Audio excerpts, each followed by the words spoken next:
Temperature critical है, system blast हो सकता है। बंद करो, सब बंद करो। साहब, मैं इस ड्रोन को सही कर सकता हूं। क्या बकवास कर रहा है? तेरी औकात है इसे सही करने की? तुझे पता भी है ये 800 करोड़ का है। सिक्योरिटी गार्ड, इसे बाहर निकालो।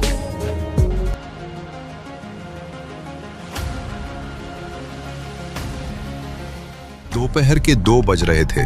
तपते हुए सूरज के नीचे राजस्थान का पोखरण फायरिंग रेंज आग उगल रहा था। सामने एक लोहे का दानव खड़ा था, रुद्र, भारत का पहला एआई हंटर ड्रोन। टैंक जैसा मजबूत लेकिन चीते जैसा फुर्तीला। सरकार ने इस प्रोजेक्ट में पानी की तरह पैसा बहाया था, 800 करोड़ रुपए। आज इसका फाइनल डेमो था। सामने वीआईपी टेंट में विदेशी डेलीगेट्स बैठे थे। एसी चल रहा था, मिनरल वाटर की बोतलें खुल रही थीं और बाहर धूल और गर्मी में सैकड़ों इंजीनियर पसीना बहा रहे थे। लेकिन रुद्र मरा पड़ा था, बिल्कुल शांत। क्या तमाशा है ये? प्रोजेक्ट हेड डॉक्टर सिंघानिया की आवाज में शेर जैसी दहाड़ थी। सफेद सूट, महंगा चश्मा और चेहरे पर वो घमंड जो सिर्फ पावर से आता है। सामने खड़े जूनियर इंजीनियर कांप रहे थे। सर, सिस्टम रिबूट कर लिया, थर्मल सेंसर बदल दिए, लेकिन टारगेट लॉक नहीं हो रहा। क्या मतलब लॉक नहीं हो रहा? मुझे बहाने नहीं चाहिए। अगर अगले 10 मिनट में ये कबाड़ नहीं चला तो तुम सब सड़क पे भीख मांगोगे, समझ गए? इंजीनियर सिर झुकाए खड़े रहे। किसी की हिम्मत नहीं थी कि कुछ बोले। उसी धूल भरे मैदान में सिंघानिया के चमचमाते जूतों के पास एक लड़का घुटनों के बल बैठा था। नाम था छोटू। असली नाम तो शायद उसे खुद भी याद नहीं था। उम्र 19 साल, लेकिन भूख ने उसे 14 का बना दिया था। फटी हुई बनियान जिस पर ग्रीस और पसीने के धब्बे थे, हाथों में एक गंदा कपड़ा। उसका काम था डेलीगेट्स के आने से पहले ड्रोन के टायरों से कीचड़ साफ करना। वो जी जान से रगड़ रहा था। उसे आज के दिहाड़ी के 300 रुपए मिलने थे और घर पर मां की दवा का पत्ता 280 का आता था। हिसाब सीधा था, अगर काम गया तो मां की सांसें गईं। वो पहिए साफ कर ही रहा था कि उसका हाथ गलती से सिंघानिया के पैंट से छू गया। सिर्फ एक मामूली सा दाग। सिंघानिया, जो पहले ही गुस्से में उबल रहे थे, आग बबूला हो गए। उन्होंने एक जोरदार लात छोटू के कंधे पर मारी। छोटू लुढ़कता हुआ पीछे गिरा। धूल उसके मुंह में भर गई। अंधा है क्या? 2 कौड़ी के लोग पता नहीं कहां से आ जाते हैं। मेरी पैंट खराब कर दी। छोटू ने जल्दी से खुद को संभाला। कंधे में तेज दर्द हो रहा था, शायद हड्डी में चोट आई थी, लेकिन उसने उफ तक नहीं की। गरीब को दर्द महसूस करने का हक नहीं होता। माफ कर दो साहब, गलती हो गई। उसने हाथ जोड़ लिए। उसकी आवाज में वो गिड़गिड़ाहट थी जो सिर्फ एक मजबूर इंसान के गले से निकलती है। चल हट यहां से, दूर खड़ा रह। तेरी बदबू से मेरा दिमाग और खराब हो रहा है। छोटू ने अपना गंदा कपड़ा उठाया और पीछे हट गया। टेंट की छाया से दूर, कड़ी धूप में, जहां से उसे वो रुद्र ड्रोन साफ दिखाई दे रहा था। उसकी आंखों में आंसू नहीं थे। आंसू तो बहुत पहले सूख चुके थे। बस एक ठंडी, पथरीली खामोशी थी। उसे आदत थी, लोग उसे इंसान नहीं, बस एक चीज समझते थे, जैसे वो कचरे का डिब्बा हो। तभी ड्रोन के अंदर से एक आवाज आई, बहुत ही बारीक सीटी। इंजीनियर अपनी स्क्रीन में उलझ रहे थे। सिंघानिया फोन पर चिल्ला रहे थे। किसी ने नहीं सुना, लेकिन छोटू ने सुना। वो बचपन से कबाड़ के गोदाम में सोता आया था, पुरानी बैटरियों और टूटे पंखों के बीच। उसे पता था कि जब कोई मशीन दर्द में होती है तो वो कैसे रोती है। उसने ध्यान से रुद्र को देखा। ड्रोन का कैमरा लेंस बार बार बाएं घूम रहा था, फिर रुक जाता, जैसे कोई डरा हुआ जानवर रास्ता ढूंढ रहा हो। ये खराब नहीं है, ये डरा हुआ है।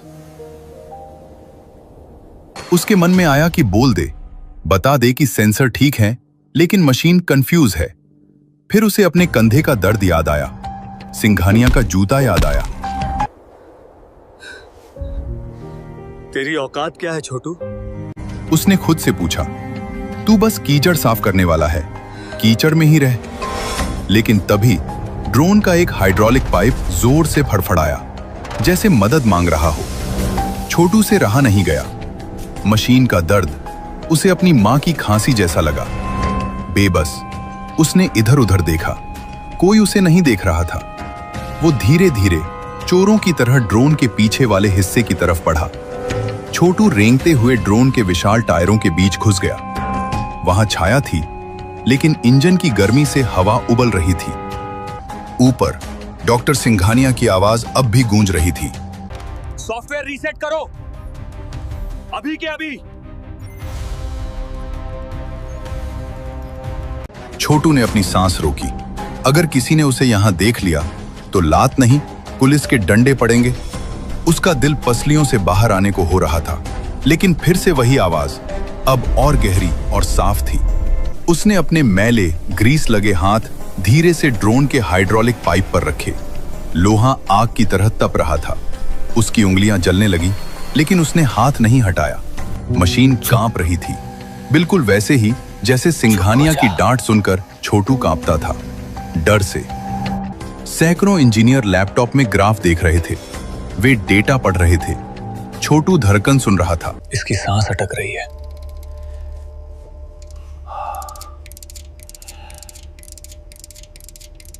उसकी नजर एक पतली सी कूलिंग नली पर पड़ी।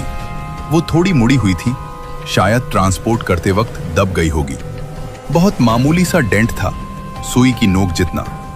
हवा वहां फंस रही थी और वही हवा अंदर जाकर टरबाइन को घबराहट दे रही थी। इतने में बाहर एक बड़ा धमाका सा हुआ। इंजीनियरों में भगदड़ मच गई। सर! टेंपरेचर क्रिटिकल है, सिस्टम ब्लास्ट हो सकता है। बंद करो, सब बंद करो। छोटू समझ गया, मशीन को बुखार चढ़ गया है। अगर अभी कुछ नहीं किया तो ये करोड़ों का लोहा पिघल जाएगा। उसके पास सोचने का वक्त नहीं था। जेब में कोई औजार नहीं था, सिर्फ एक पुरानी जंग लगी पेंचकस का आधा हिस्सा था, जिसे वो लकी चार्म मानकर रखता था। ओए, तू नीचे क्या कर रहा है बे? छोटू का हाथ रुक गया, पेंचकस नली में फंसा रह गया। वो धीरे से पलटा। गार्ड की आंखों में गुस्सा नहीं, वहशीपन था। साहब, मैं तो बस। छोटू का गला सूख गया। गार्ड ने उसकी कॉलर पकड़ी और उसे घसीटते हुए बाहर निकाला, जैसे मरे हुए जानवर को निकाला जाता है। धूल उड़ गई। चोरी कर रहा था। क्या हो रहा है वहां? सर, ये लड़का मशीन के नीचे छिपा था, जरूर कोई पार्ट चुरा रहा था। छोटू ने सिर उठाया, खून उसके होठों से बह रहा था। उसने मशीन की तरफ देखा। उसका पेंचकस अभी भी उस नली में फंसा था। अगर किसी ने उसे निकाला नहीं तो अगले 2 मिनट में ड्रोन फट सकता था। सिंघानिया तेज कदमों से आए। उनकी आंखों में नफरत थी। पुलिस को बुलाओ, इसे तुरंत यहां से हटाओ और सख्त पूछताछ करो। छोटू ने सिंघानिया की आंखों में देखा। पहली बार उसने भीख नहीं मांगी। साहब, ये ड्रोन फटेगा। क्या बकवास कर रहा है? उसकी सांस रुकी है, नली निकाल लो वरना सब जल जाएगा। तू मुझे सिखाएगा? एक कचरा उठाने वाला मुझे बताएगा कि 800 करोड़ की मशीन कैसे बचानी है? इसने जानबूझकर पेचकस फंसाया है। ये टेररिस्ट है। गार्ड ने छोटू की गर्दन पर पकड़ और कस दी। छोटू का दम घुटने लगा। आंखों के आगे अंधेरा छा गया, लेकिन उसके कान सिर्फ उस मशीन की चीख सुन रहे थे। सर, प्रेशर गेज फट सकता है, कूलिंग सिस्टम फेल हो रहा है। सिंघानिया घबरा गया। उसने झुककर देखा, हाइड्रोलिक पाइप के पास वो जंग लगा पेंचकस फंसा हुआ था। भाप, स्टीम निकल रही थी। गुस्से में सिंघानिया ने अपना हाथ बढ़ाया। मैं खुद निकालता हूं इस कबाड़ को, इसे मत खींचो, ये फट जाएगा। उसने पेचकस के हैंडल को मुट्ठी में जकड़ लिया और पूरी ताकत से अपनी तरफ खींचा। गर्म भाप का एक फव्वारा सीधा सिंघानिया के हाथ पर लगा। सिंघानिया चीख पड़ा। उसका हाथ जल गया था, लाल पड़ गया था। वो पीछे हट गया। पेचकस अब भी वहीं फंसा था, टेढ़ा होकर। मशीन अब कांप नहीं रही थी, वो हिल रही थी, जैसे कोई जानवर पिंजरा तोड़ना चाहता हो। लाल बत्तियां पागलों की तरह जलने बुझने लगी। सायरन बज उठा। विदेशी डेलीगेट्स अपनी कुर्सियों से खड़े हो गए। एक रूसी डेलीगेट ने कहा, लेट्स गो। सिंघानिया का चेहरा पीला पड़ गया। हाथ की जलन से ज्यादा इज्जत जाने का दर्द था। उसका करियर, उसका रुतबा, सब उस धुएं में उड़ रहा था। इंजीनियर पीछे हट रहे थे। कोई उस बम के पास नहीं जाना चाहता था। सिर्फ एक इंसान आगे बढ़ने की कोशिश कर रहा था, छोटू। गार्ड ने उसे अब भी पकड़ रखा था। साहब, उसे दर्द हो रहा है, छोड़ दो मुझे। सिंघानिया ने मुड़कर छोटू को देखा। उसकी आंखों में अब घमंड नहीं, डर था, खौफ। 800 करोड़ राख होने वाले थे। क्या कर सकते हो तुम? हवा फंसी है साहब, पेचकस खींचोगे तो नली फट जाएगी। उसे प्यार से घुमाना होगा। वहां सन्नाटा छा गया। सिर्फ सायरन की आवाज थी। डेलीगेट्स जा रहे थे। आखिरी मौका था। सिंघानिया ने गार्ड की तरफ देखा। छोड़ दें उसे, देखते हैं क्या करता है। गार्ड ने झटका देकर छोटू को छोड़ दिया। छोटू जमीन पर गिरा, घुटने छिल गए, लेकिन वो रुका नहीं। वो लंगड़ाते हुए उस तपती हुई मशीन की तरफ भागा। इंजीनियर चिल्लाए, पागल है क्या? ब्लास्ट हो जाएगा, पीछे हटो। छोटू ने सुना अनसुना कर दिया। वो ड्रोन के नीचे घुस गया। गर्मी इतनी थी कि उसके सर के बाल झुलसने लगे। उसने अपने जलते हुए हाथों से उस गर्म पेंचकस को पकड़ा। चमड़ी जलने की बदबू आई। छोटू की हथेलियों पर छाले पड़ रहे थे। लोहा लाल सुर्ख था, जैसे कोयला होता है, लेकिन उसने छोड़ने की बजाय पकड़ और मजबूत कर ली। दर्द तो उसे तब भी हुआ था जब उसे स्कूल से निकाला गया था। दर्द तो तब भी हुआ था जब बाप को गद्दार बोलकर मारा गया था। ये जलन तो कुछ भी नहीं थी। डरना मत, मैं हूं ना, सब सही हो जाएगा। जाला, बाहर से आवाज आई, भागो यहां से, ये फटने वाला है। सिंघानिया पीछे हट चुका था। उसकी आंखों में अपनी मौत दिख रही थी। छोटू ने आंखें बंद कर ली। उसने पेंचकस को खींचा नहीं, जैसा सिंघानिया ने किया था। उसने उसे हल्का सा उल्टा घुमाया, प्यार से, जैसे मां के पैर दबाते हैं। अगले ही पल एक लंबी गहरी राहत की आवाज आई। फंसी हुई भाप बाहर निकल गई। प्रेशर गेज की सुई जो लाल निशान पर थी, झटके से नीचे गिर गई। सायरन बंद हो गया। मैदान में सन्नाटा छा गया। इतना गहरा सन्नाटा कि दूर फड़फड़ाते झंडे की आवाज ही सुनाई दे रही थी। धुआं छटा। ड्रोन के नीचे से कोई हलचल नहीं हुई। उसके बाल जल गए थे, चेहरा काला पड़ गया था, हाथों से खून और ग्रीस टपक रहा था। वो खड़ा नहीं हो पाया। वो वहीं सिंघानिया के चमचमाते जूतों के पास धूल में लेट गया। उसने ऊपर देखा, आसमान नीला था और वो रुद्र ड्रोन अब शांत खड़ा था, बिल्कुल शांत। सिंघानिया धीरे धीरे आगे बढ़ा। उसने मशीन को देखा। टेम्परेचर नॉर्मल था, सिस्टम ऑनलाइन था। फिर उसने नीचे पड़े उस लड़के को देखा, वही लड़का जिसे उसने लात मारी थी, वही छोटू चोर। विदेशी डेलीगेट्स वापस आ रहे थे। क्या हुआ, सब ठीक तो है? सिंघानिया के पास बोलने के लिए शब्द नहीं थे।